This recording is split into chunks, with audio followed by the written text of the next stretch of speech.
मात्र 950 लोगों के लिए जरा सोचिए, वेटिकन सिटी एक अलग देश। मैं मानता हूँ यहाँ के दोनों लोग दोषी हैं, पक्ष और विपक्ष। यहाँ पर भी बहुत लोग अंदर वो टैलेंट है, वो कला है, जो अपने टैलेंट और कला को जो है कि खाद छीट रहे हैं। तो इस सब चीज़ें जब बाढ़ आता है तो भी अपनी फसल अपने मर्जी से नहीं बेच सकता है, सरकार जो है कि तय करती है रेट। अपने आप में एक अलग देश बन सकता है और इन्हीं लोगों के टैक्स पैसे से हमें लगता है बांध बन जाएगा और पक्का पुलिया बन जाएगा।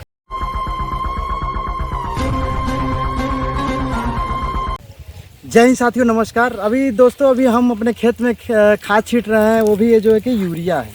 और यूरिया इसलिए छीटना पड़ रहा है कि जो है कि उर्वरक खाद जो पहले गोबर वोबर हमारे खेतों में पड़ता था, सब जो है कि समय समय से जो है कि हमारे जो पशु थे उन लोगों का भी जो है कि जनसंख्या कम हो रहा है, लोग जो है कि पालना भी बंद कर दिए हैं। इस समय अधिकांश लोग जो है कि खेतों में सिर्फ ट्रैक्टर के जो कि हफसेट कराते हैं, कल्टी कराते हैं, उसी का जो मतलब इस्तेमाल करते हैं। पहले जो है कि टायर और बैलगाड़ी रखते थे, जिससे कि बैलों के द्वारा जो है कि खेतों में जुताई किया जाता था। मगर इस समय इलेक्ट्रॉनिक दुनिया हो गई है और जो कि कई प्रकार की गतिविधियों के द्वारा जो है कि नए गतिविधियों को कीर्तिमान रच रहा है हमारा भारत। और जो कि पहले हमारी कृषि खेतों में जो कि बैलों द्वारा जुताई किया जाता था, वो सब समय समय के अनुसार ख़त्म हो रहा है। अभी हम अपने खेतों में यूरिया छीट रहे हैं। अभी छीटने के बाद से कुछ समय बाद जो है कि या शाम को इसमें जो कि पानी पटाया जाएगा।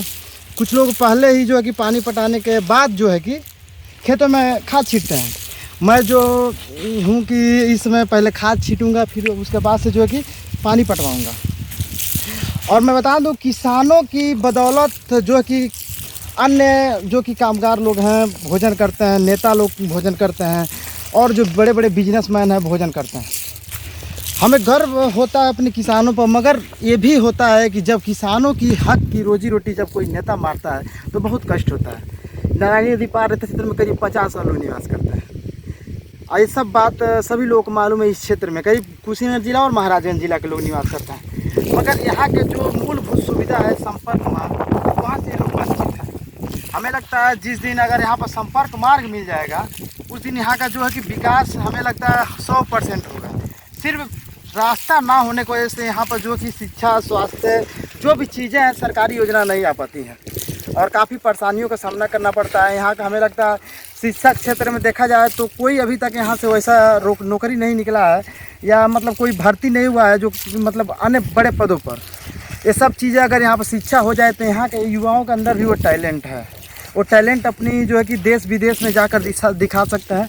मगर जो है कि कुछ नेताओं की मिली भगत, कुछ नेताओं की कमी की वजह से जो है कि यहाँ पर संपर्क मार्ग नहीं मिल पाता है, जिससे जो है कि यहाँ की शिक्षा है जो कि छिपी रह जाती है।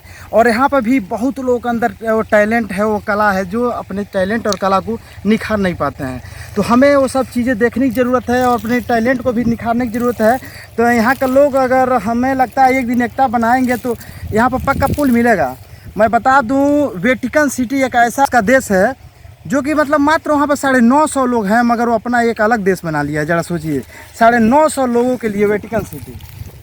हमें ये भी गर्व होता है वहाँ पर जो कि अपने आप को एक संविधान लिखा गया है और वहाँ पर जो है कि विकास बहुत अच्छा हुआ। मात्र 950 लोगों के लिए जरा सोचिए, वेटिकन सिटी एक अलग देश बन गया है।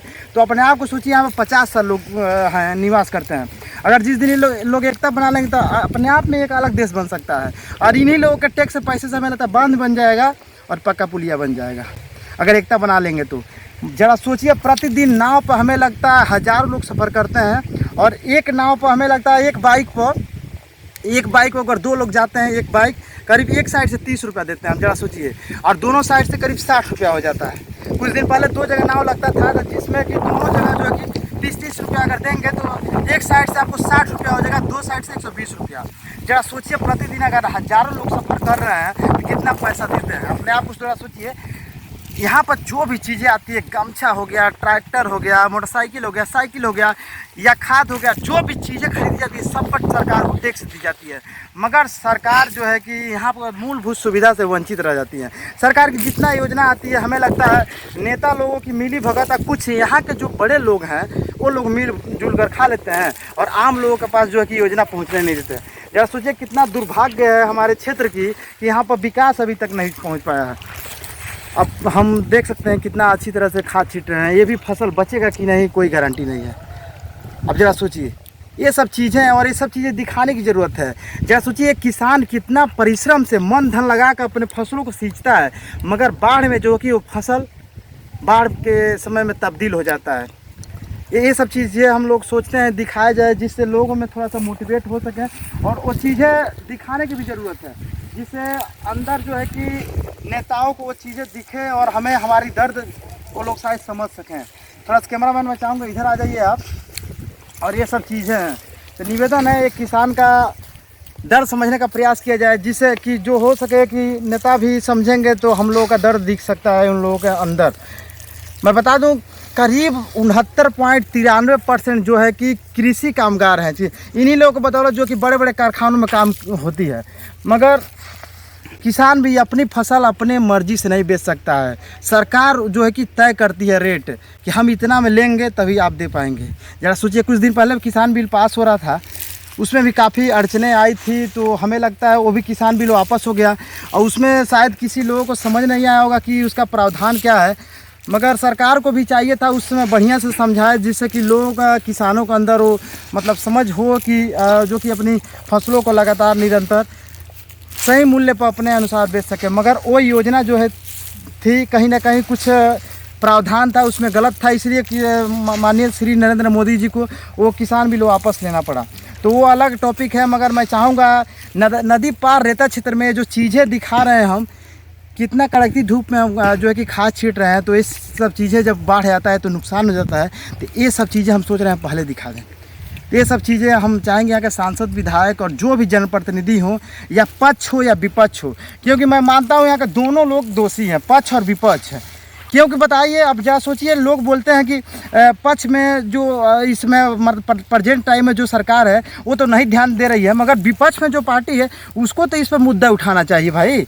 आप लोग जरा सोचिए, विपक्ष का क्या काम है? विपक्ष का काम है कि सरकार की गतिविधियां जो छूट रही है उसको दिखाना। तो कहीं ना कहीं यहाँ पर 20 मुख्यमंत्री हुए अभी तक ले, 20 मुख्यमंत्री और बीच में राष्ट्रपति शासन लगा। सभी लोग इस क्षेत्र में सिर्फ पैसा का लूटने का जरिया बनाए थे। कोई अगर विकास का जरिया बनाया होता तो हमें लगता है अभी तक ले विकास इस क्षेत्र में हो गया होता। तो ये सब चीज़ें हैं, तो हमें समझने की ज़रूरत है। बाकी आप लोग इस क्षेत्र के बारे में क्या सोचते हैं, अपनी राय जरूर रखिएगा। बाकी इस क्षेत्र में पक्का पुल बनना चाहिए कि नहीं, और इस क्षेत्र में जो प्रति वर्ष किसानों की लाखों रुपया की फसल नुकसान हो जाती है, इतना कड़ी मेहनत करके जो किसान जो है कि अपनी फसल को सींचता है, तो किसान के बारे में और इस क्षेत्र में पक्का पुल बनना चाहिए कि नहीं, और बांध मिलना चाहिए कि नहीं, इस पर भी आप लोग अपनी विचार जरूर रखिएगा। बाकी जो खेत कट जाता है प्रति वर्ष और जो फसल नुकसान हो जाता है, उसके बारे में आप लोग क्या सोचते हैं, अपनी राय जरूर दीजिएगा। बाकी हमारे बारे में क्या सोचते हैं कमेंट करके जरूर बताइएगा।